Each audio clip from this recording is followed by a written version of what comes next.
50대의 어느 날 아침 출근 준비를 하며 습관적으로 커피를 내리고 있었다. 그러나 몇 시간 뒤 내 자리엔 더 이상 나를 위한 책상이 없다는 통보를 받았다. 회사는 내 은퇴를 결정했지만 정작 나는 준비되지 않은 채였다. 이제는 퇴직이 아닌 실직이라는 단어가 더 가까이 느껴지는 나이 50대와 60대. 열심히 일하며 회사와 함께 성장해 왔는데 정작 나의 미래는 회사의 계산서에 포함되지 않았다. 나만 이렇게 되는 건가?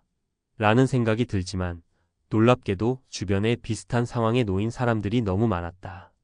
50대 한순간의 실직자로 자고 일어나니 회사가 내린 은퇴 통보의 충격적 현실. 회사도 나를 버렸다. 평생 직장이라 믿었던 회사에서 느닷없이 받은 퇴직 통보는 마치 발밑에서 땅이 꺼지는 듯한 충격이다. 아침에는 여느 때처럼 출근 준비를 했는데 오후엔 명예퇴직 혹은 권고사직이라는 이름으로 밀려난다. 직장이라는 울타리 안에서 20년, 30년을 보낸 50대 중년들에게 이 상황은 현실로 받아들이기조차 어려운 비극이다. 하지만 이것이 단지 개인의 문제가 아니다. 한국의 중년 실직자들은 이미 사회적으로도 흔한 풍경이 되어버렸다. 이제는 이 변화에 적응하고 대처해야만 생존할 수 있다. 사례 1 명예퇴직 후 명예는 없었다. 서울에서 25년간 은행원으로 일했던 김모 씨는 올해 초 명예퇴직을 권유받았다. 명예퇴직금이라는 이름으로 2억 원을 받았지만 이 돈은 가족의 생활비와 자녀의 학비로 빠르게 소진됐다. 퇴직 이후 그는 동네 부동산에서 일하며 소득을 이어가고 있다. 그가 가장 힘들었던 건 경제적 문제만이 아니었다. 매일같이 정장을 입고 출근하며 자신의 가치를 회사에서 확인했던 삶이 사라진 것이다. 김 씨는 이렇게 말했다. 퇴직하고 나니까 내가 뭘 위해 살았는지 모르겠더라고요. 명예라는 단어가 무색할 정도로 제 인생의 기반이 무너진 기분이었어요. 김 씨의 사례는 명예퇴직이라는 단어 뒤에 숨겨진 냉혹한 현실을 보여준다. 더 이상 회사에서 내 가치를 인정받지 못한다면 스스로 새로운 길을 찾아야 한다는 것을 절실히 깨달았다. 사례 2 퇴직 후 자영업 기대와 현실. 50대 후반의 대기업에서 퇴직한 이 모 씨는 평소 요리에 관심이 많아 작은 식당을 차렸다. 퇴직금 전부를 투자한 이 식당은 처음엔 나름 잘 되는 듯 했다. 하지만 몇 달이 지나면서 매출이 급격히 줄어들었고 고정비와 인건비를 감당하지 못해 결국 1년도 못 버티고 문을 닫았다. TV에서 보면 성공한 자영업 이야기가 많잖아요. 저도 그렇게 될 줄 알았죠. 하지만 현실은 너무 달랐어요. 제가 30년간 회사에서 배운 건 자영업과는 전혀 다른 일이더라고요. 이 씨는 실패 이후 택배 일을 시작하며 수입을 꾸준히 만들고 있다. 그는 이렇게 조언한다. 자영업은 너무 큰 기대를 하지 말고 정말 철저히 준비해서 해야 해요.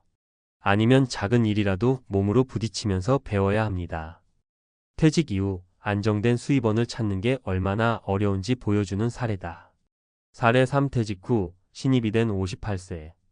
박모 씨는 58세의 나이에 공공기관에서의 퇴직 이후 경비원으로 다시 취업했다. 자신을 낮추고 새롭게 시작하는 것이 쉽지 않았지만 그는 이를 받아들였다.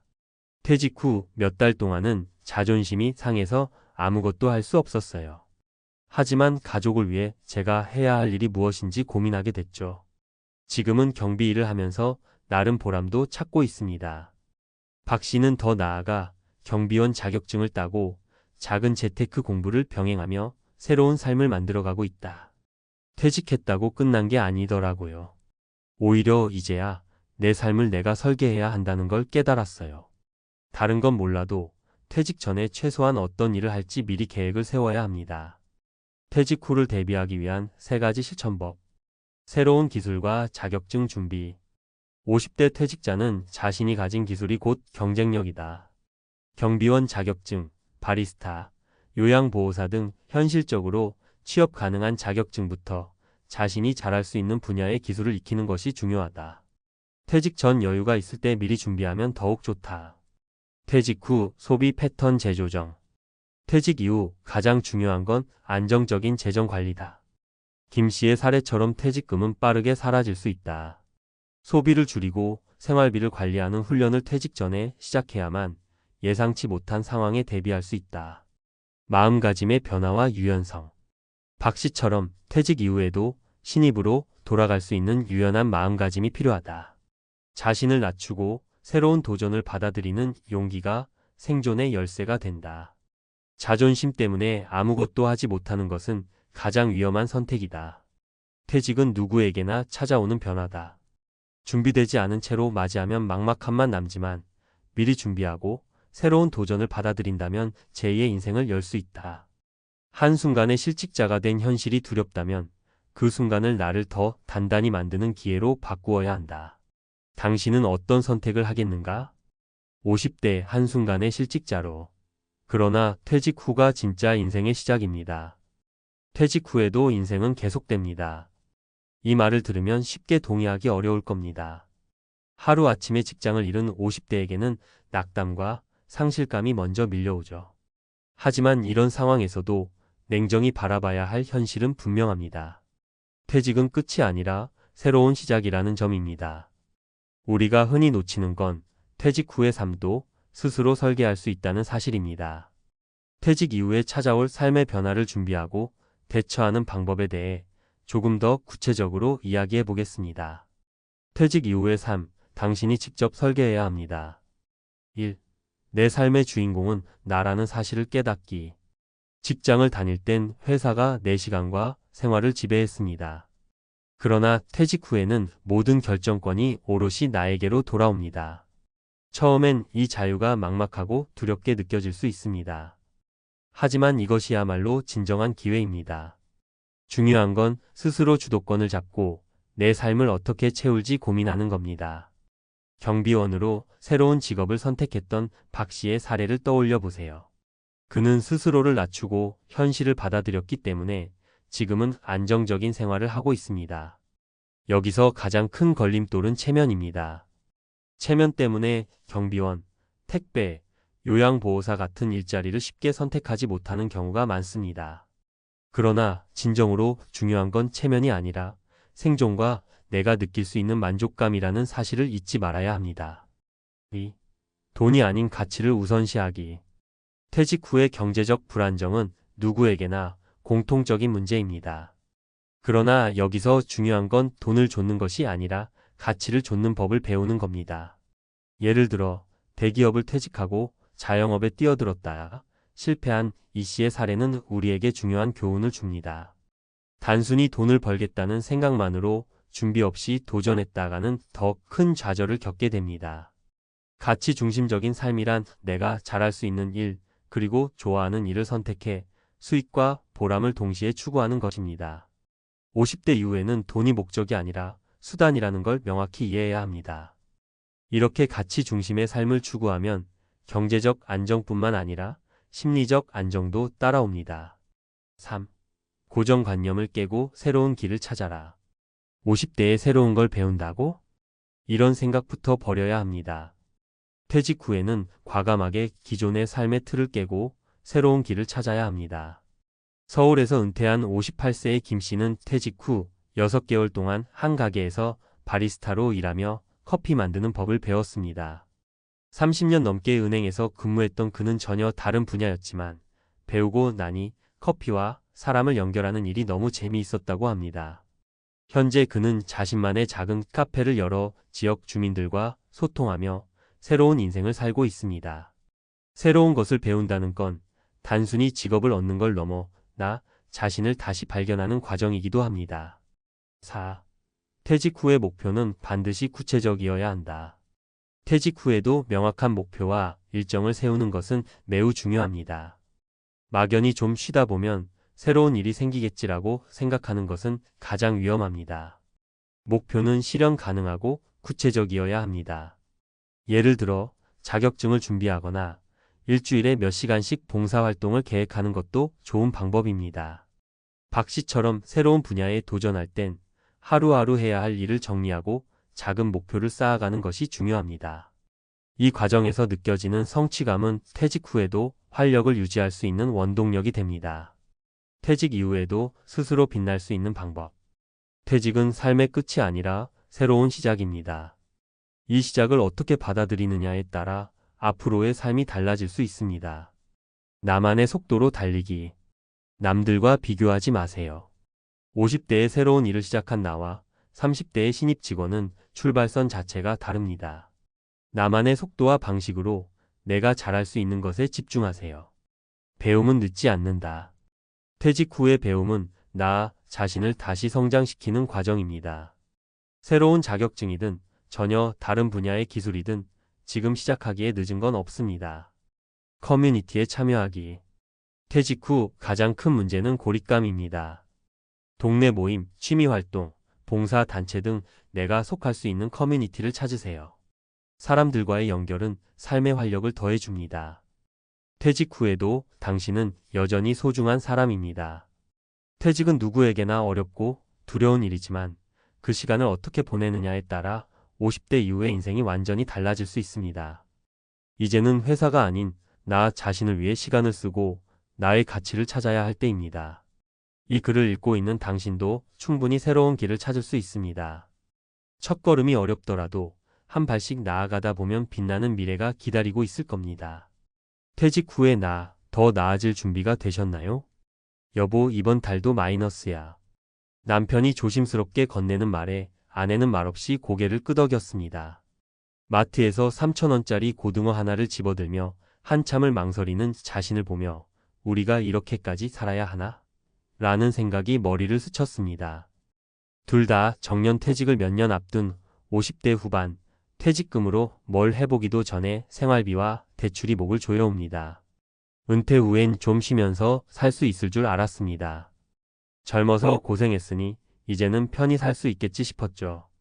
그런데 현실은 완전히 달랐습니다. 매달 지출은 줄지 않는데 수입은 딱 끊기자마자 곤두박질 쳤습니다. 이 부부의 이야기는 단지 한 가정의 문제가 아닙니다. 대한민국 50대 수많은 부부들이 지금 바로 이 순간에도 이대로 가면 노후는 지옥이다라고 절절히 느끼고 있습니다. 왜 이렇게 된 걸까요? 무엇이 잘못되었고 어디서부터 다시 시작해야 할까요? 1. 은퇴 후에도 계속되는 지출의 함정. 사례. 경기도 구리시에 사는 58세 정 부부는 2년 전 남편이 조기 퇴직한 뒤부터 매달 6,070만 원의 적자에 시달리고 있습니다. 남편은 퇴직 후 다시 취업하려 했지만 번번이 떨어졌고 결국 택배 아르바이트를 시작했지만 체력 문제로 오래가지 못했습니다. 부인은 파트타임 청소 일을 병행하지만 월 수입은 고작 80만 원 정도. 문제는 지출이 전혀 줄지 않는다는 것입니다. 고정 지출만 해도 건강보험료 28만 원, 아파트 관리비 20만 원, 식비 50만 원, 차 유지비 15만 원, 기타 통신비, 공과금 등 총합 150만 원 이상. 이렇다 보니 월 200도 못 벌면서 매달 적자입니다. 퇴직 전보다 더 일하고 더 조이고 살아도 통장은 점점 바닥을 보입니다. 2. 은퇴 후엔 돈 덜 든다. 착각이 불러온 위기.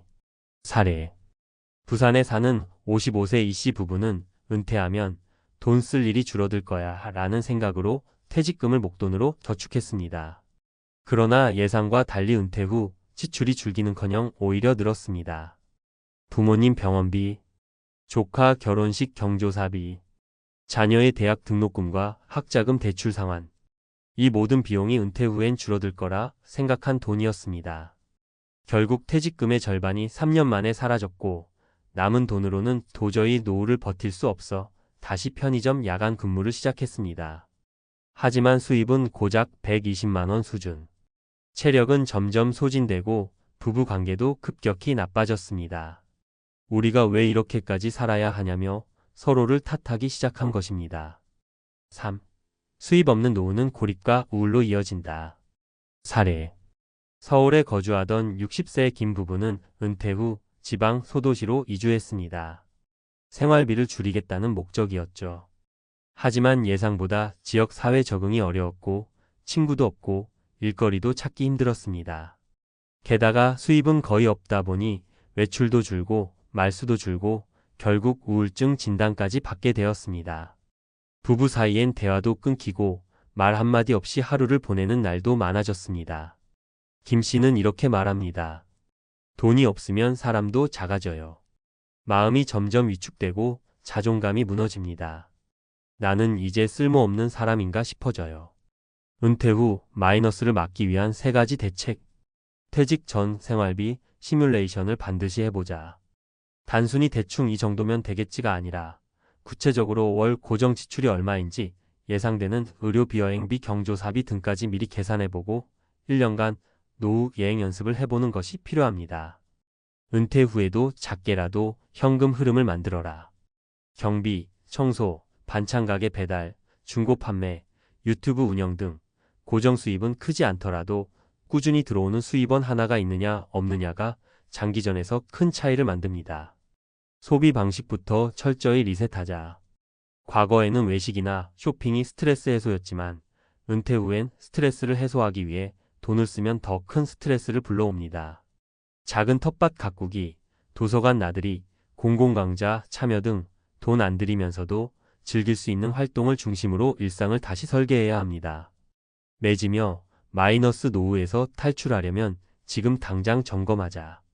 매달 마이너스가 쌓이면 돈만 줄어드는 게 아닙니다. 마음도 건강도 관계도 함께 무너집니다. 지금 이 순간에도 어떤 부분은 이 악물고 하루를 견디며 은퇴가 이렇게 힘들 줄 몰랐다고 말하고 있습니다. 하지만 희망이 없는 건 아닙니다.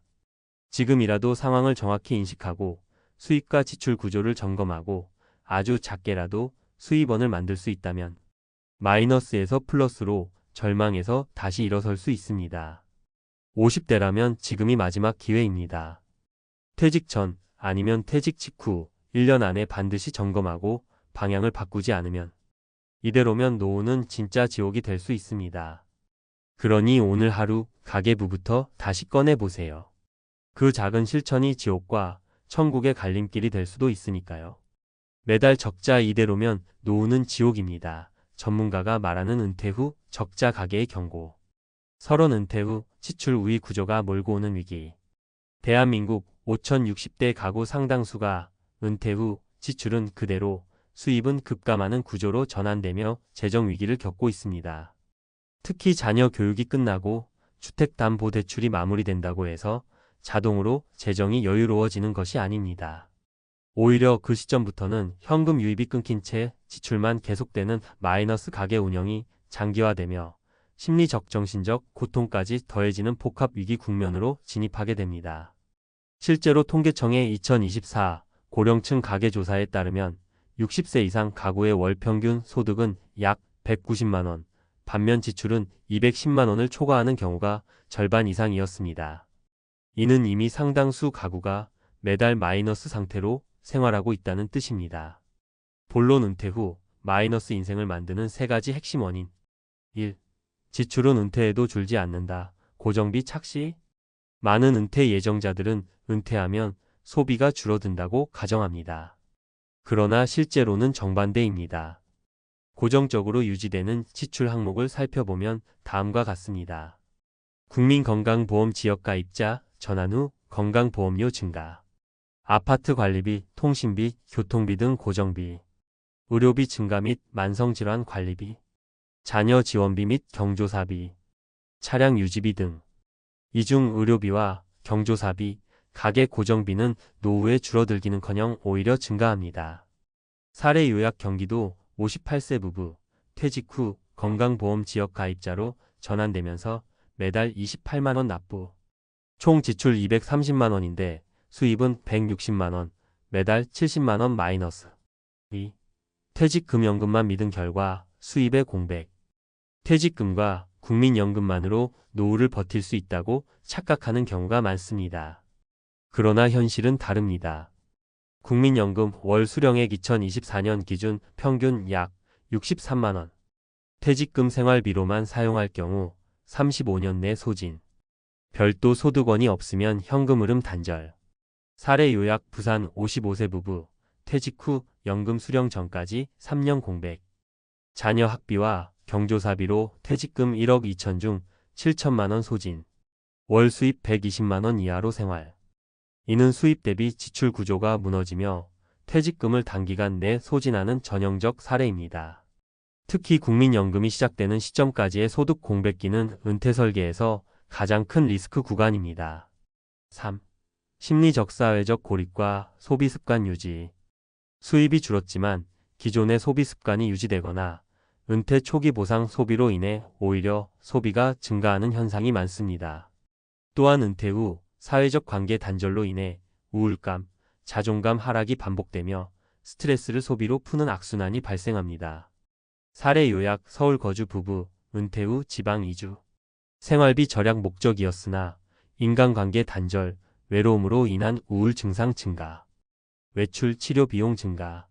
생활비는 줄지 않고 스트레스는 가중됨. 해결책: 은퇴 후 마이너스를 막기 위한 3가지 전략. 전략 1. 사전 지출 구조 점검 및 시뮬레이션 훈련. 은퇴 전 최소 1년 이상 노후 생활비 훈련을 권장합니다. 실제 수입 없이 고정 지출을 유지하는 상황을 시뮬레이션 해보며 부족한 부분을 확인하고 조정할 수 있어야 합니다. 지출 카테고리별 분류 고정비, 변동비, 필수 선택 소비 구분.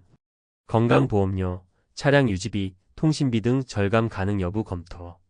의료비 예산 따로 확보. 전략 2. 퇴직 후에도 현금 흐름은 유지돼야 한다. 퇴직 후에도 작게나마 월 5만 100만 원 수준의 고정 수입을 확보하는 것이 핵심입니다. 가능한 활동은 다음과 같습니다.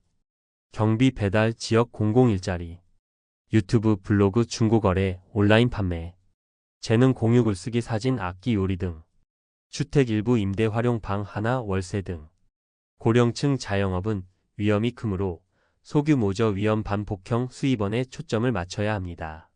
전략 3. 은퇴 후 소비 리셋 생활비 구조 단순화. 소비를 줄인다는 것은 단순한 절약이 아닙니다. 삶의 구조를 다시 짜는 것입니다.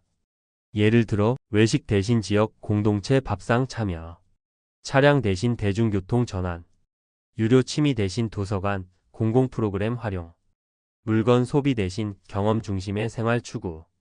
이러한 변화는 단순히 돈을 아끼는 수준이 아니라 삶의 만족도를 유지하며 구조적 마이너스를 막는 핵심 전략입니다. 결론: 마이너스 인생을 피하기 위한 마지막 기회. 은퇴 후 적자 가계로 진입하면 단기적인 재정 부족만의 문제가 아닙니다. 시간이 지날수록 건강, 관계, 심리, 삶의 질 전체가 급격히 무너지게 됩니다. 그러므로 1. 은퇴 전 시뮬레이션. 2. 최소한의 수입 구조 설계. 3. 소비 구조 재정비는 선택이 아닌 필수입니다. 지금 이 순간에도 당신의 가게는 조용히 무너지고 있을 수 있습니다. 가장 늦었다고 생각될 때가 다시 시작할 가장 빠른 순간입니다. 우리는 종종 은퇴 후의 삶을 꿈꿀 때 푸른 바다를 바라보며 여유롭게 커피 한 잔을 즐기는 모습을 상상합니다. 하지만 현실은 어떨까요? 매달 고정 수입이 없는 상태에서 급격히 늘어나는 생활비와 예측하지 못한 의료비는 은퇴 후 삶을 상상 속의 낙원이 아니라 걱정과 불안으로 가득 찬 시간으로 만들어 버립니다. 특히 은퇴 준비는 충분하지 않다는 말을 주변에서 듣고도 체감하지 못했던 많은 사람들은 정작 퇴직 후 모든 것이 무너져 내릴 때야 그 심각성을 깨닫곤 합니다. 여유로운 은퇴를 위해 꼭 필요한 것은 7억 원 같은 막연한 자산이 아니라 매달 안정적으로 들어오는 200만 원의 소득이라는 사실을 알게 된 한 남자의 이야기를 통해 우리 모두가 간과했던 은퇴 준비의 본질을 다시 한번 생각해 볼 필요가 있습니다. 이 이야기는 단순한 충고가 아니라 은퇴 후의 현실을 보여주는 생생한 사례입니다. 어떻게 해야 은퇴 후에도 품이 있는 삶을 지속할 수 있을까? 라는 질문의 해답을 찾아봅시다. 평생 벌어도 부족했던 은퇴 준비, 매달 200만 원으로 바뀐 삶. 은퇴 후의 삶을 걱정해 본 적 있나요? 누구나 한 번쯤은 노후에 얼마나 있어야 편안할까? 라는 고민을 해봤을 겁니다. 하지만 많은 사람들은 현실을 과소평가하거나 준비를 미루다가 은퇴 후 예상치 못한 고난을 겪게 됩니다. 오늘은 실제 사례 3가지를 통해 매달 200만 원의 안정적인 소득이 은퇴 후 삶을 어떻게 바꿔놓을 수 있는지 이야기해 보려고 합니다. 사례 1. 7억을 목표로 했던 김 씨의 실패와 깨달음. 김 씨는 55세에 은퇴를 준비하면서 7억 원은 있어야 한다는 금융 전문가들의 말을 철석같이 믿었습니다. 그래서 무리하게 주식에 투자하고 부동산에도 손을 댔죠. 하지만 시장이 예상대로 움직이지 않았습니다.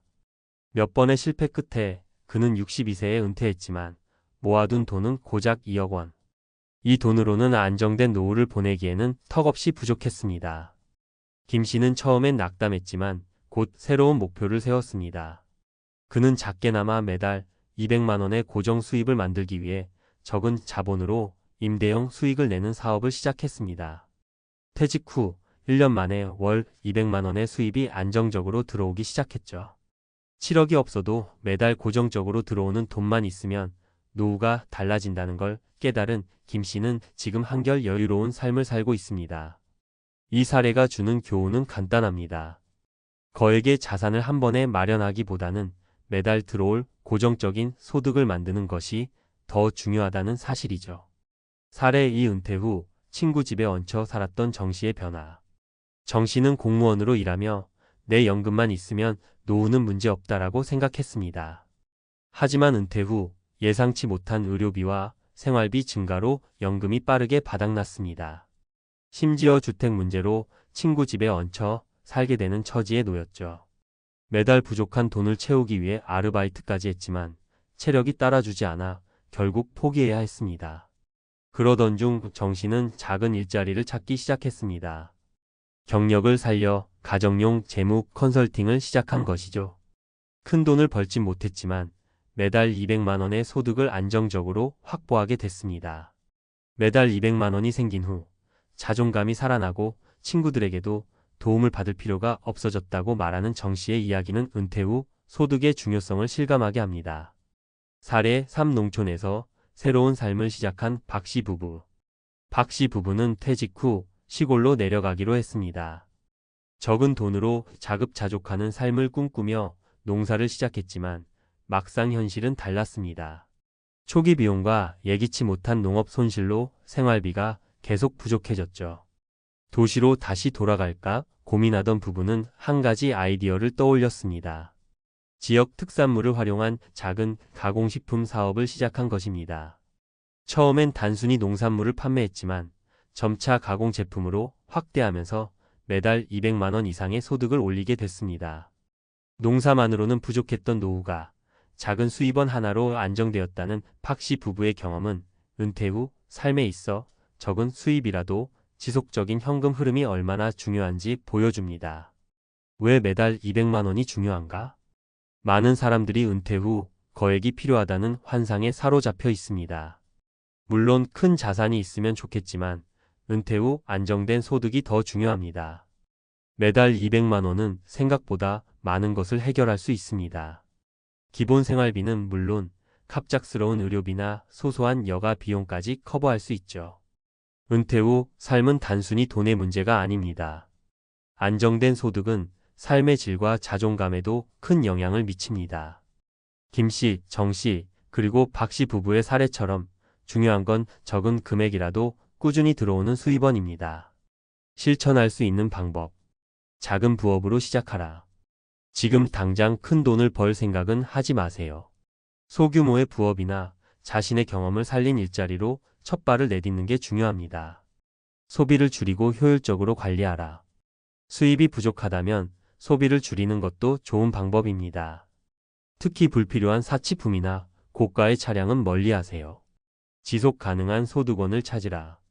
퇴직 전에 작은 임대사업, 온라인 강의, 혹은 지역 특산품 판매 같은 지속 가능한 수입원을 만들어 보세요. 마무리하며 은퇴 후 삶은 준비하기에 따라 하늘과 땅 차이가 날 수 있습니다. 7억 원 같은 거액이 없더라도 매달 200만 원의 안정적인 소득만 있다면 충분히 품위 있는 노후를 보낼 수 있습니다. 이제 당신의 은퇴 후 삶을 위해 작은 한 걸음을 시작해 보세요. 매달 200만 원이 당신의 노후를 완전히 바꿔줄 겁니다. 은퇴 후에도 돈 걱정 없는 삶, 그 실현 가능성은? 많은 사람들이 은퇴 후 삶을 상상하며 고민합니다. 나는 준비가 충분할까? 돈이 부족하면 어떻게 하지? 라는 걱정은 누구에게나 있죠. 하지만 은퇴를 준비하며 간과하기 쉬운 사실이 하나 있습니다. 바로 거액의 자산이 아니라 매달 안정적으로 들어오는 고정 수입이 삶의 질을 결정짓는 핵심이라는 점입니다. 오늘은 이를 전문가 관점에서 분석해 보겠습니다. 은퇴 후 매달 200만 원만 있다면 품위 있고 안정된 삶을 살 수 있다는 점을 구체적으로 살펴보죠. 1. 은퇴 준비, 숫자의 함정에 빠지지 마라. 많은 사람들이 은퇴 자금 목표로 특정한 거액의 금액을 설정합니다. 7억 원, 10억 원 같은 숫자들이 떠오르죠. 금융기관과 전문가들이 강조하는 목표액에 압박을 느끼는 건 자연스러운 일이지만 이는 때로 현실적인 시야를 가리는 장애물이 될 수 있습니다. 사례를 들어볼까요? 한 50대 남성은 은퇴 준비를 위해 모든 자산을 고위험 투자에 올인했습니다. 큰 돈을 벌어야 편안한 노후를 보낼 수 있다는 생각에 무리수를 둔 거죠. 결과는 참담했습니다. 시장이 흔들리면서 대부분의 자산이 사라졌고 그는 은퇴 후 매달 생계를 걱정해야 하는 상황에 놓였습니다. 그가 깨달은 것은 단순합니다. 거액의 자산을 쌓기 위한 모험보다는 매달 안정적으로 들어오는 고정 수입이 훨씬 중요하다는 점이었죠. 이는 숫자보다 수입 구조를 먼저 설계해야 한다는 교훈을 줍니다. 2. 매달 200만 원, 그 마법 같은 금액. 왜 하필 매달 200만 원일까요? 이는 단순히 생활비의 최소 금액을 의미하는 것이 아닙니다. 200만 원은 다음 세 가지 이유로 은퇴 후 삶을 안정적으로 바꿔주는 핵심 요소입니다. 첫째, 기본 생활비 충당. 주거비, 식비, 공과금 같은 기본적인 생활비는 대부분 이 범위에서 해결됩니다. 은퇴 후 고정적인 소득이 없다면 이 기본적인 비용조차 큰 스트레스로 다가오게 됩니다. 둘째, 의료비 충당. 나이가 들수록 의료비는 예측할 수 없는 변수로 작용합니다. 특히 갑작스러운 병원비가 들이닥칠 때 매달 고정 소득이 있다면 경제적 부담을 크게 줄일 수 있죠.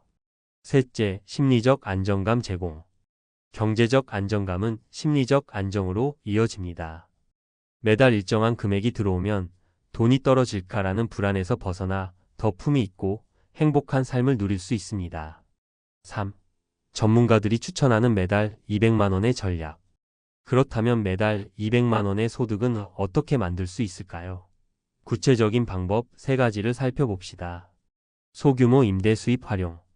자산 중 일부를 활용해 소형 주택이나 상가 임대를 시작하는 방법입니다. 예를 들어 은퇴 후에 자녀들이 독립했다면 기존 집을 임대하고 자신은 더 작은 집으로 이사하는 방법도 있습니다. 이는 한 번의 투자로 매달 안정적인 수입을 확보할 수 있는 현실적인 방법이죠. 자신의 경험을 활용한 부업. 경험과 기술은 은퇴 후에도 큰 자산입니다. 퇴직 후에도 본인의 전문성을 살려 프리랜서로 일하거나 온라인 강의를 통해 수익을 창출할 수 있습니다. 최근에는 온라인 플랫폼을 활용해 자신의 노하우를 공유하며 수익을 올리는 사람들도 늘어나고 있습니다. 소규모 창업. 소규모 사업은 은퇴 후 삶에 새로운 활력을 불어넣는 동시에 고정 수입을 만들어줍니다. 예를 들어 지역 특산물을 판매하거나 작은 카페를 운영하는 등의 방식은 큰 자본 없이도 시작할 수 있는 현실적인 방법입니다. 4. 사례로 보는 성공과 실패의 갈림길. 성공 사례 김씨의 임대사업.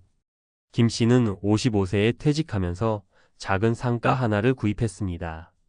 그는 초반에는 임대사업을 어렵게 생각했지만 꾸준히 상가를 관리하고 임대 계약을 체계적으로 관리하면서 안정적인 수익을 올리게 됐습니다. 현재 그는 매달 200만 원 이상의 임대료를 받고 있으며 이를 기반으로 은퇴 후 여유로운 삶을 살고 있습니다. 실패 사례 정씨의 무리한 창업. 반면 정씨는 은퇴 후 카페 창업을 시작했지만 시장 분석 부족과 운영 미숙으로 인해 실패를 경험했습니다. 무리한 초기 투자로 인해 고정 수입은커녕 퇴직금을 잃게 되었죠. 그는 실패 이후 소규모 온라인 강의 사업으로 방향을 전환해 매달 소소한 수입을 만들어가는 데 성공했습니다. 소소한 성공 박씨 부부의 농촌 생활. 농촌으로 내려간 박씨 부부는 자급자족과 지역 특산물 판매로 매달 200만 원의 소득을 만들어냈습니다. 이 소득은 작은 사업처럼 보이지만 은퇴 후의 안정감을 제공하는 데는 충분했습니다. 5. 마지막 조언 작게 시작하라. 은퇴 후 경제적 안정은 결코 거창한 목표에서 출발하지 않습니다. 작은 고정 수입 하나라도 만들어내는 것이 핵심입니다. 매달 200만 원이라는 금액이 어쩌면 크지 않아 보일 수 있지만 실제로 이 금액은 은퇴 후 삶에 큰 변화를 가져올 수 있습니다. 작게 시작해도 괜찮습니다. 은퇴 전이라면 지금부터라도 작은 수입원을 만들어 보세요. 부업, 임대 수입 또는 자신의 경험을 활용한 소소한 사업 등 다양한 방법이 있습니다. 이 작은 시작이 당신의 은퇴 후 삶을 완전히 바꿔줄지도 모릅니다. 결론적으로 은퇴는 돈의 문제가 아니라 안정의 문제입니다. 7억이 없어도 괜찮다는 말은 단순한 위로가 아니라 현실입니다. 은퇴 후 매달 200만 원만으로도 당신의 노후는 품위 있게 유지될 수 있습니다. 지금부터 준비를 시작하세요. 미래의 당신은 그 결정을 감사하게 여길 겁니다. 40년 은행 지점장으로 살던 남편, 은퇴 후 집에서 쫓겨났다. 퇴직 후 부부의 전쟁. 여러분도 혹시 이런 이야기 들어보셨나요? 평생 직장에서 존경받고 동료들에게 팀장님 혹은 지점장님으로 불리며 우뚝 서 있었던 사람이 어느 날 갑자기 퇴직을 하자 가정에서 사소한 문제로 아내와 부딪히고 점점 갈등이 깊어지다가 도저히 못 살겠다며 집에서 밀려나게 된다는 스토리 말이에요. 남의 일 같지만 주변을 조금만 둘러보면 의외로 흔하게 들리는 이야기일지도 몰라요. 오늘은 40년 은행 지점장으로 살던 남편이 은퇴 후 집에서 쫓겨났다는 흥미로운 그러면서도 안타까운 문장을 시작으로 어떻게 은퇴 후 부부 관계가 이렇게 극단적으로 치닫게 되는지를 함께 풀어보려고 해요. 사실 은퇴란 것은 직장에서의 마지막이자 또 다른 인생의 시작이잖아요. 그런데 이 또 다른 인생이 준비 없이 맞닥뜨려지면 부부의 전쟁까지 벌어질 수도 있다는 거죠. 제가 알기로 많은 분들이 은퇴 후 삶을 준비할 때 돈, 즉 재정적인 부분에만 집중하곤 해요. 그런데 그보다 더 중요한 것이 내가 어떻게 살아갈 것인가, 즉 생활 패턴과 마음가짐을 미리 준비하는 거예요. 그리고 이건 본인 혼자만의 문제가 아니라 가족, 특히 오랜 세월을 함께해온 배우자와도 긴밀하게 논의하고 조율해야 하는 부분입니다.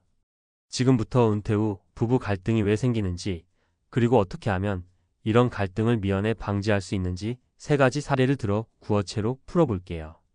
혹시나 지금 막 은퇴 준비를 하고 있거나 배우자가 은퇴를 앞두고 있어서 고민이 많으시다면 함께 공감하면서 읽어봐 주세요. 일퇴직하자마자 집에만 있는 남편, 답답해하는 아내의 속내. 사례 1, 단칸방에 갇힌 기분이야. 가끔 들리는 이야기 중에 남편이 직장 그만두고 은퇴하자마자 집에서 TV만 보거나 휴대폰 게임에 매달려 있는 경우가 있어요. 일도 안 하고 집안일도 딱히 하지 않고 아내가 바라는 도움은 전혀 주지 않는 거예요.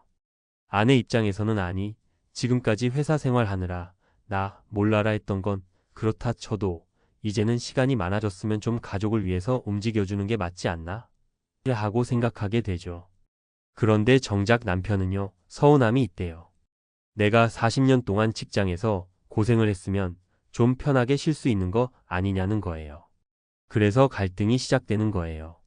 나 좀 편하게 지내겠다는 남편과 이제라도 같이 가정일 좀 해주고 부부가 대화도 좀 하고 여가도 함께 즐기길 바란다는 아내의 충돌이죠. 아내도 남편이 쉬는 걸 반대하는 게 아니라 너무 한 곳에만 틀어박혀서 의욕 없이 지내는 모습이 보기 안쓰럽고 또 답답한 거예요. 사실 퇴직 후에는 어느 정도 휴식 기간이 필요하긴 해요. 40년을 일했으면 몸과 마음이 얼마나 피곤했겠어요. 문제는 그렇게 부부가 함께 정하는 휴식 기간이 아니고 그냥 일방적으로 남편이 집에 눌러앉아 아내조차도 불편하게 만드는 상황이라는 거죠. 이럴 땐 대화가 정말 중요해요. 당신 퇴직하느라 고생 많았으니 한두 달은 좀 쉬자. 대신 그 뒤엔 집안일을 도와주거나 운동이나 취미생활을 찾아보면 어떨까? 이런 식으로 같이 의논해서 선을 좀 정하는 거예요. 늘 회사에서 명령하고 지시받는 생활을 하다가 갑자기 은퇴해서 시간적 자유가 생기면 그걸 어떻게 써야 할지 모르는 분들도 많거든요. 그냥 뭘 해야 할지 모르겠으니까 멍하니 있는 거죠. 그러니 은퇴 직전에라도 나는 은퇴 후에 이런 취미를 가져봐야지, 적어도 아침에 집안일 중 하나는 내가 담당해야겠다 같은 기본적인 계획을 미리 세워두는 게 좋아요. 이 은퇴 이후 남편이 나만 졸졸 따라다녀요. 마이너스 아내의 공간 침범 문제. 사례 2, 이젠 내 공간도 없어요. 두 번째 사례는 앞의 경우와는 정반대 같으면서도 비슷한 문제예요. 평소 남편은 회사 일에 열중하느라 집안일, 자녀 양육 이런 데 참여를 거의 못했어요. 아내는 그간 남편이 뭐 바쁘니까 그렇지 하고 넘겼는데 이제 은퇴를 하고 나니 남편이 갑자기 아내의 일상에 과도하게 간섭을 하거나 심지어 아내가 친구 만나러 갈 때도 따라가겠다고 한다던가 장을 보러 갈 때도 옆에서 잔소리를 하는 거예요. 아내 입장에서는 벼락 맞은 기분이죠. 아니, 당신은 지난 40년 동안 뭐 하다가 이제 와서 내 일상에 온갖 참견을 다해? 라고 불만이 쌓일 수밖에요. 남편 입장에서도 억울할 수는 있어요. 그동안 회사 일 때문에 가족과 시간도 못 보냈는데 이제라도 같이 하고 싶다는 마음이거든요. 그런데 그런 마음이지만 상대방이 원하지 않는 방식으로 접근하면 분명히 부담을 줄 수밖에 없죠. 그래서 많이 듣는 이야기가 남편이 퇴직하자마자 아내를 따라다니면서 나는 뭐 하면 좋을까? 같이 어디 갈까? 하고 물어대니 너무 숨 막힌다예요. 아내는 아내대로 가정 내에서 자신만의 루틴이 있었는데 남편이 갑자기 그 궤도에 불쑥 들어오니 서로 충돌이 생기는 거예요. 이 문제도 결국 은퇴 전에 부부가 은퇴하면 하루 일과를 어떻게 보낼까를 미리 협의해야 해결돼요. 남편이 아내에게 어떻게 참여하고 또 어떻게 거리를 둘지를 구체적으로 의논하는 시간이 반드시 필요하죠. 예를 들어 매주 수요일은 내가 장을 봐올게. 그리고 목요일엔 내가 친구들 만나고 올게. 당신도 부담 없이 자기 할 일을 해. 이런 식으로 역할을 구분하고 서로 개인 시간과 공간을 존중해주는 거예요. 삶 재정은 충분한데 불안과 우울감에 빠진 은퇴자. 사례, 삶 내 존재 가치가 없어진 기분이야. 세 번째 사례는 재정적으로 부족함이 없음에도 은퇴 후 우울감이나 불안감을 호소하며 부부 사이가 삐걱거리는 경우예요. 어떤 분들은 평생 고액 연봉을 받았고 퇴직금도 넉넉해서 노후 자금 걱정은 딱히 없어요. 그런데도 갑자기 내가 이제 뭘 해야 하지? 직장에서 더는 필요 없는 사람이 되어버린 건가? 같은 생각으로 자존감이 급격히 떨어지는 거예요. 당연히 회사 다닐 때는 잘 나가는 지점장님이었지만 막상 퇴직하니 제일 먼저 사라진 게 직함이잖아요. 그동안 명함이 주던 권위, 직책이 주던 자긍심이 없어지면 인간적으로 굉장히 허전해진대요. 그러다 보면 아내의 작은 말 한마디에도 과민 반응을 보이고 심지어는 아내가 당신 뭘 잘못했어? 이런 의도가 아니었어도 괜히 공격적으로 받아들이게 돼요. 그러면 부부 싸움이 잦아지고 상대방 입장에서는 왜 이렇게 사소한 일에 예민해졌지? 하고 당혹스러워지는 거예요. 혹은 어떤 분들은 아예 반대로 안으로 감정을 눌러서 말도 거의 안 하게 되고 우울감에 빠져버리는 거죠. 이럴 때 가장 도움이 되는 건 스스로 또 다른 역할을 찾는 거예요. 그 역할이라는 게 꼭 다시 일을 하라는 뜻은 아니에요. 그것이 봉사활동일 수도 있고 취미생활을 좀 더 전문적으로 파고드는 것일 수도 있고 손주 돌보기나 지역사회 활동이 될 수도 있어요. 본인이 나는 아직 쓸모있는 존재다라고 느낄 수 있는 무언가가 필요하다는 거예요. 이 과정에서 아내가 해줄 수 있는 건 여보, 당신이 퇴직했지만 여전히 우리 가정에 필요한 사람이야. 그리고 우리가 함께 할 수 있는 일도 있고 당신 혼자 찾아볼 수 있는 일도 있을 거야. 천천히 함께 고민해 보자라고 관심을 보여주는 거죠. 남편도 스스로가 아무 쓸모 없다고 생각하면 점점 더 무기력해지니까 주변 사람들의 응원과 조언이 큰 힘이 돼요. 은퇴 후 부부의 전쟁을 막으려면 이 세 가지 사례에서 공통적으로 나오는 건 미리 준비와 대화를 해둬야 한다는 거예요. 그런데 우리나라는 전통적으로 은퇴가 가까워지면 회사에서 어떻게든 버티거나 자녀 교육비 마련하느라 정신없거나 혹은 퇴직금 운용에만 집중하게 되기 쉽잖아요. 그러다 보니 정작 가장 중요한 삶의 패턴과 역할 변화에 대한 준비가 부족해요. 결국 부부가 갈등하게 되고 심하면 집에서 쫓겨나는 극단적 상황까지 가는 거죠. 만약 여러분이 이제 곧 은퇴를 앞두고 있거나 혹은 배우자가 퇴직을 준비하고 있다면 꼭 미리 서로가 원하는 은퇴 후 삶의 그림을 그려보시길 권장해요. 아침에 일어나서 누가 뭘 할 건지, 점심은 같이 먹을 건지, 취미 활동은 어떻게 나눌지, 역할 분담은 어떻게 할 건지 등등. 처음엔 좀 거창해 보이지만 막상 해보면 서로의 마음을 확인할 수 있고 훨씬 관계가 부드러워져요. 그리고 때로는 혼자만의 시간이 중요하다는 점도 서로 인정해줘야 해요. 부부가 24시간 붙어 다니야 보면 오히려 관계가 망가지는 경우가 많아요. 결혼 생활 수십 년 동안 각자 회사로 출근하면서 자연스럽게 생겼던 거리감이 사라지니까 이 거리감을 어떻게 유지하고 조절해야 하는지를 몰라서 갈등이 생기는 거예요. 은퇴 후에도 어느 정도는 서로 독립적인 생활을 보장해 주면서 동시에 함께하는 시간을 정해서 균형을 맞추는 게 좋아요. 마무리하며 어쩌면 40년 은행 지점장으로 살던 남편, 은퇴 후 집에서 쫓겨났다.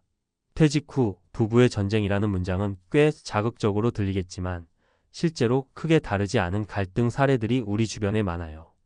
직장에서의 역할을 그만두고 나면 가정과 나 자신을 대하는 태도도 자연스럽게 변해야 하는데 그 과정을 쉽게 넘겨버리는 바람에 문제로 표출되는 거죠.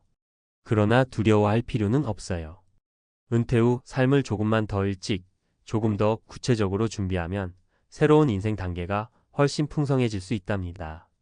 배우자와 대화하고 서로의 일상을 존중해주고 각자 마음속에서 난 아직 할 수 있다는 동기를 심어주는 것. 그리고 부족한 부분은 전문가의 도움이나 주변의 충고를 구해서 채워나가는 게 중요해요. 이미 은퇴하신 분이라면 지금이라도 시작해보세요. 지금까지 뭘 잘못했지? 하고 자책하기보단 앞으로 어떻게 바꿔나갈까? 를 고민하고 부부가 머리를 맞대고 대화를 시도해보는 거예요. 한 번도 안 해본 일이라서 어색할 수도 있지만 그래도 용기를 내셔야 새로운 돌파구가 생기거든요. 결국 은퇴는 끝이 아니고 또 다른 출발이라는 말이 괜히 나오는 게 아니에요. 100세 시대를 사는 우리가 60대 전후의 은퇴 이후를 3040년 더 살아가야 하잖아요. 그 시간 동안 서로 마음고생하며 부부의 전쟁을 치를 수는 없어요. 지금부터라도 슬기롭게 준비해서 오히려 자유롭고 충만한 인생 2막을 만들어 보시길 바랍니다. 한마디로 우리는 이 은퇴 후 삶에서 행복을 찾고 부부가 함께 웃을 수 있어야 해요. 그리고 그 행복을 찾으려면 서로를 이해하고 인정해주는 대화가 필수라는 거 꼭 기억해 주셨으면 좋겠습니다.